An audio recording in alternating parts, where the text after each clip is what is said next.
Break के बाद एक बार फिर आपका स्वागत है। राज्यसभा चुनाव के रण में रणबांकुरों का मतदान लगातार जारी है। तस्वीरें आप देख पा रहे हैं। ये कुछ देर पहले की तस्वीर जब मुख्यमंत्री शिवराज सिंह चौहान अपने मताधिकार का इस्तेमाल करते हुए मतदान करने पहुंचे और राज्यसभा के लिए पार्टी के प्रत्याशी को विजयी बनाने के लिए उन्होंने इस यज्ञ में अपने नाम की आहुति डाली। अब लगातार बाकी माननीय लाइन में लगे हुए अपनी बारी का इंतजार कर रहे हैं और प्रक्रिया के तहत सोशल डिस्टेंसिंग का पालन करते हुए यहां पर मतदान संपन्न कराया जा रहा है। मास्क आपको सबके चेहरे पर कोरोना काल में नजर आ रहे होंगे। सोशल डिस्टेंसिंग यहां पर देखने को मिल रही है। तमाम तरह की व्यवस्थाएं उस लिहाज से की भी गई थी। खैर, आगे बढ़ते हैं। अब किस तरह की तस्वीरें वहां पर और नजर आ रही है, क्या कुछ हलचल है? हमारी सहयोगी रंजना हमारे साथ जुड़ चुके हैं। रंजना, क्या ताजा अपडेट फिलहाल आपके पास?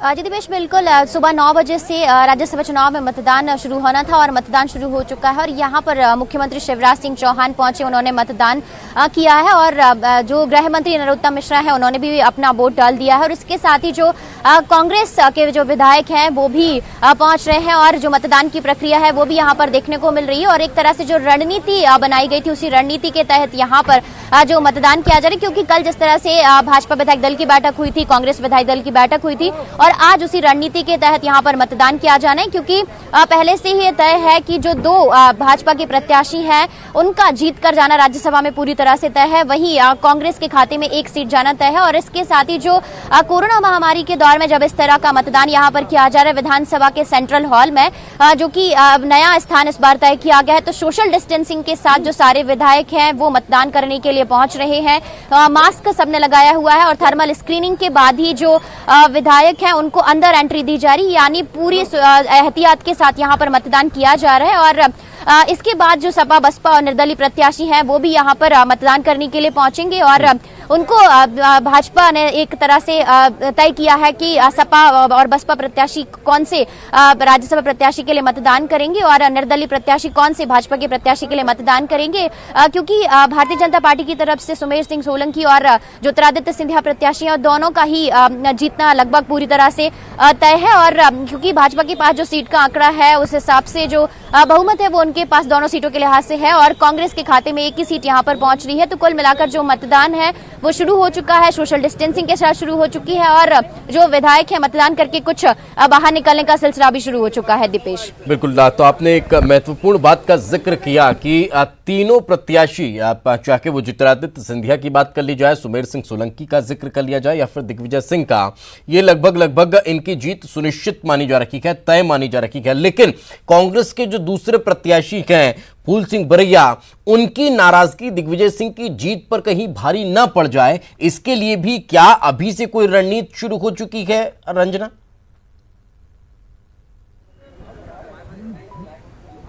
जी दिपेश, बिल्कुल पूरी तरह से रणनीति पर काम किया जा रहा है। कांग्रेस ने अपनी रणनीति तैयार कर ली है, क्योंकि फूल सिंह बरैया जहां नहीं जीत पा रहे हैं तो उसको लेकर, क्योंकि उनका जीत पाना बिल्कुल ना के बराबर ही है, तो ऐसे में कांग्रेस ने नई रणनीति तैयार की है जिसके तहत उपचुनाव में इनको प्रमुख चेहरा बनाकर ग्वालियर चंबल सीट पर सामने लेकर आएंगे, क्योंकि ये जो वहां का जो अगर कहें दलित समाज का बड़ा चेहरा है और बहुजन संघर्ष दल के भी नेता है, इन्होंने अलग से पार्टी भी बनाई थी और अब कांग्रेस के साथ है। ऐसे में अब ट्रम्प कार्ड के तौर पर जरूर कांग्रेस पार्टी उपचुनाव में इनको आगे लेकर जाएगी और यही वजह है कि इस तरह से इनको जिम्मेदारी भी उपचुनाव की देगी, ताकि क्योंकि भारतीय जनता पार्टी यहां पर कांग्रेस को घेरने की कोशिश भी कर रही है कि उन्होंने पहली वरीयता दिग्विजय सिंह को दी है, ना कि फूल सिंह बरैया को, बल्कि वो जो इस तरह का दलित चेहरा है, ऐसे में दलित समाज की उपेक्षा जरूर यहां पर की गई है। तो कुल मिलाकर अब भाजपा जहां कांग्रेस को फूल सिंह बरैया के नाम पर घेरने की कोशिश कर रही है, तो कांग्रेस ने पहले से ही अपनी ग्वालियर चंबल सीटों पर उपचुनाव में बड़े चेहरे के नाम पर फूल सिंह बरैया को आगे करने की रणनीति तैयार कर ली है, ताकि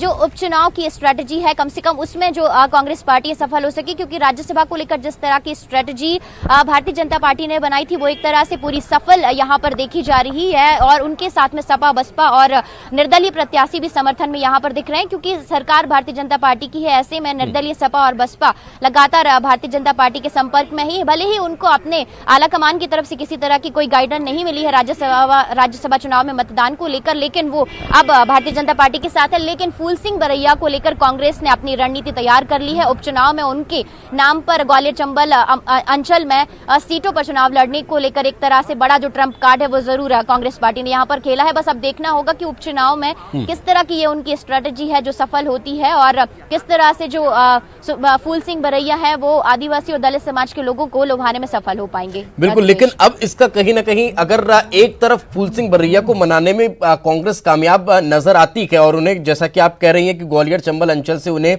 मैदान में उतारा जा सकता है, तो फिर दूसरी तरफ एक चुनौती कांग्रेस के लिए सपा बसपा खड़ी कर देंगे, क्योंकि उस क्षेत्र में उनका वोट बैंक भी बहुत तगड़ा है। और अगर वहां पर उनके प्रत्याशी चुनाव मैदान में उतरते हैं, जैसा कि लगातार खबरों में ये निकलकर सामने भी आ रहा है, तब फिर कांग्रेस के लिए चुनौती और ज्यादा बड़ी हो जाएगी।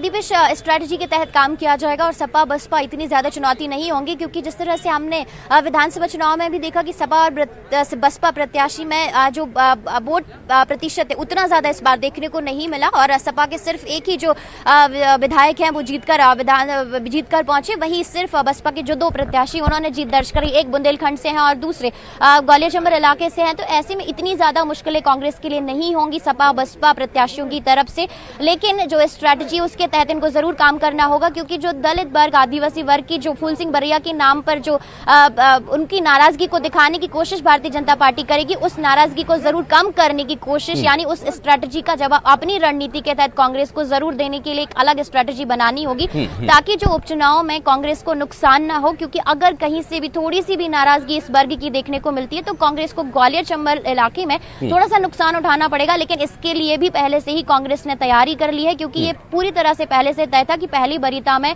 दिग्विजय सिंह को रखा गया है राज्यसभा सीट में जीत को लेकर, और फूल सिंह बरैया को दूसरे पायदान पर रखा गया है, जो कि उनकी जीत ना के बराबर है, क्योंकि जो सीट का आंकड़ा है वो जीत के लिए पर्याप्त नहीं है। चाहे अगर सपा बसपा निर्दलीय प्रत्याशी भी अगर कांग्रेस का साथ देते तो भी जीत पाना मुश्किल हो पाता कांग्रेस के लिए दूसरी सीट। ऐसे में जो पहले से ही उन्होंने जो कांग्रेस ने फूल सिंह बरैया को उपचुनाव में आगे लाने के लिए पूरी तरह से रणनीति तैयार कर ली है। एक तरह से नाराजगी भी उनकी नहीं है, क्योंकि पार्टी का जो फैसला होता है वही जो प्रत्याशी हैं उनको स्वीकार करना होता है। ऐसे में अब भाजपा की रणनीति का जवाब देने के लिए भी कांग्रेस पूरी तरह से तैयार है, लेकिन आगे आगे जिस तरह से उपचुनाव की तारीखों का ऐलान होगा, प्रत्याशियों का ऐलान होगा, उसके बाद रणनीतियों में भी बदलाव देखने को मिलेगा। रणनीतियां भी धीरे धीरे बदलती चली जाएंगी, और यही राजनीति कहती भी है कि कुछ भी फाइनल नहीं होता है, हर प्लान परिस्थितियों के हिसाब से निर्मित होता चला जाता है। साथ में रहे रंजना, अगर कोई जनप्रतिनिधि आपके साथ जुड़ता है तो फिर उनसे भी बातचीत करने का प्रयास करिए। हमारे साथ मनोज जुड़ चुके हैं। मनोज, इस वक्त आपके पास क्या ताजा जानकारी और कहां पर इस वक्त आप हैं और क्या कुछ चल रहा है आपके इर्द गिर्द?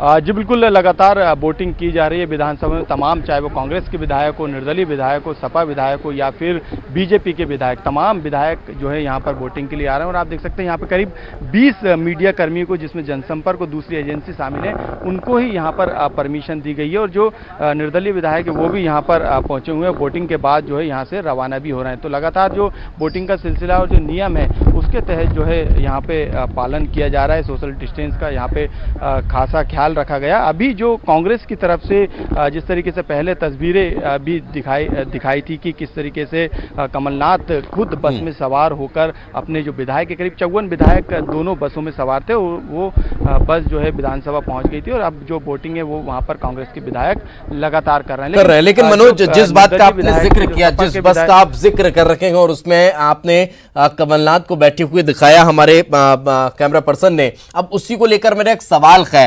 अमूमन अभी तक इससे पहले इस तरह की तस्वीर कांग्रेस की तरफ से देखने को नहीं मिली थी कि कमलनाथ किसी बस में सवार होकर चाहे विधानसभा को, चाहे फिर दूसरे, जब हमने देखा था कि ऑपरेशन लोटस चल रहा था तब भी इस तरह के विधायकों को जरूर ले जाया गया, लेकिन उसमें पूर्व मुख्यमंत्री उस दौरान के मुख्यमंत्री के नाते भी नजर नहीं आए। अब जब ये तस्वीर निकलकर सामने आई तो क्या ये माना जाए कि वाकई में दूध का जला छाछ भी फूक फूक कर पीता है, क्योंकि चाहिए 52 वोट लेकिन 54 की व्यवस्था कर ली गई, उसके बाद भी कहीं कोई धोखा न हो जाए उसके भी तमाम तरह की व्यवस्थाएं वहां पर नजर आ रही है। क्या इसी की कवायद यहां पर देखने को मिल रही है? जी बिल्कुल, धोखे का जिक्र किया है तो धोखा पहले ही कांग्रेस के साथ हो चुका है। जिस तरीके से सियासत में इस बात का जिक्र भी किया जाता है कि जो तमाम विधायक थे वो सिंधिया खेमे के बीजेपी में चले गए, लेकिन जो तस्वीरें सामने आई इससे पहले खुद शिवराज सिंह चौहान जब मुख्यमंत्री नहीं थे वो अपने विधायकों को इसी तरीके से लेकर पहुंचे थे, लेकिन अब वो स्थिति कांग्रेस के अंदर आ गई है और कांग्रेस के जो वरिष्ठ नेता हैं और जो पूर्व मुख्यमंत्री कमलनाथ वो बस में कंडक्टर की भूमिका में सामने बैठे हुए तो पूरे विधायक उस बस में सवार थे। हमारे साथ दिनेश राय मुनमुन मौजूद हैं जो कि अभी वोट डाल के अंदर से आए हैं। सबसे पहले सवाल यही रहेगा कि जो तस्वीर है, जो समीकरण है, साफ नजर आ, लेकिन क्रॉस वोटिंग का भी यहाँ पे खतरा दिखाई दे रहा है। निश्चित है, मेरे को लगता है कांग्रेस पार्टी बहुत संशय और घबराहट में है कि उनके 10-11 विधायकों को टूटने की पूरी संभावना है, जिसको लेकर माननीय आपने देखा स्वयं कमलनाथ जी लेकर आए हैं और दिग्विजय सिंह भारी परेशानी है। तो मैं उम्मीद करता हूं कि 10-11 विधायक टूटने के खतरे से उन्होंने बस में सबको, लेकिन जो आंकड़ा है, जो 52 का आंकड़ा है वो तो बीजेपी के पास है। ऐसे में ये नहीं हो सकता है कि क्योंकि कयास कई लगाए जाते हैं सियासत में, राजनीति में।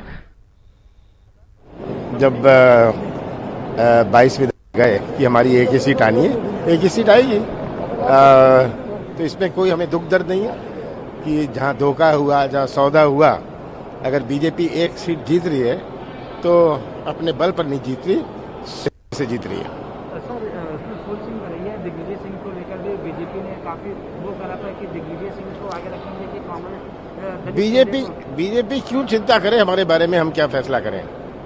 बीजेपी को चिंता हमारे बारे में ज्यादा है, हमारी अंदरूनी बातों में ज्यादा है। वो अपनी चिंता करें, अभी उपचुनाव में है, उसकी चिंता करें, क्योंकि मध्य प्रदेश की जनता उन्हें इसका जवाब देगी। तो सुन रहे थे आप पूर्व मुख्यमंत्री पीसीसी चीफ कमलनाथ को, जो कह रहे हैं कि बीजेपी 2 सीट जीत जरूर रही है लेकिन एक सीट अपने बल पर नहीं जीत रही है, ये उनका कहना है। खैर, हम लगातार चर्चा कर रहे थे, तस्वीरें आप देखते जा रहे हैं। हमारे सहयोगी मनोज लगातार हमारे साथ बने हुए हैं। मनोज, आप अपनी चर्चा अगर लगातार कंटिन्यू कर सकते हैं तो करिए, नहीं तो फिर एक सवाल आपसे मैं लेना चाहूंगा। मनोज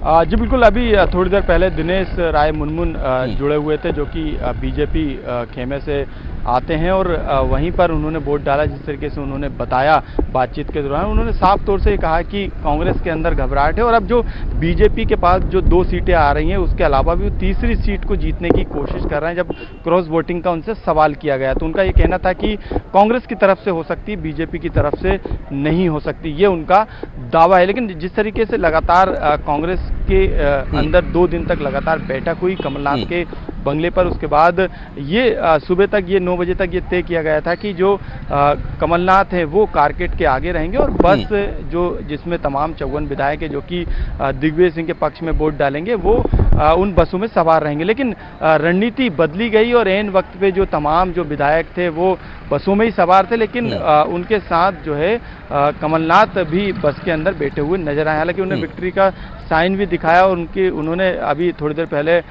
जो बातचीत की उससे ये भी साफ होता है कि किस तरीके की रणनीति कांग्रेस के द्वारा बिल्कुल कहीं ना कहीं दिग्विजय सिंह के लिए एक तगड़ी रणनीति तैयार की गई है। और हालांकि ये तय माना जा रहा था कि एक सीट तो कांग्रेस की आनी ही है, लेकिन उसके बाद भी इतनी जबरदस्त तैयारी कहीं ना कहीं देखने को मिल रही है, जो थोड़ा बहुत डर जो है वो कहीं ना कहीं उस और इशारा करती हुई दिखाई देती है। साथ में रहे मनोज, रंजना भी लगातार हमारे साथ बनी हुई हैं, आप दोनों हमारे साथ बने रहें, आगे भी चर्चा जारी रखेंगे। वक्त एक छोटे से ब्रेक का है।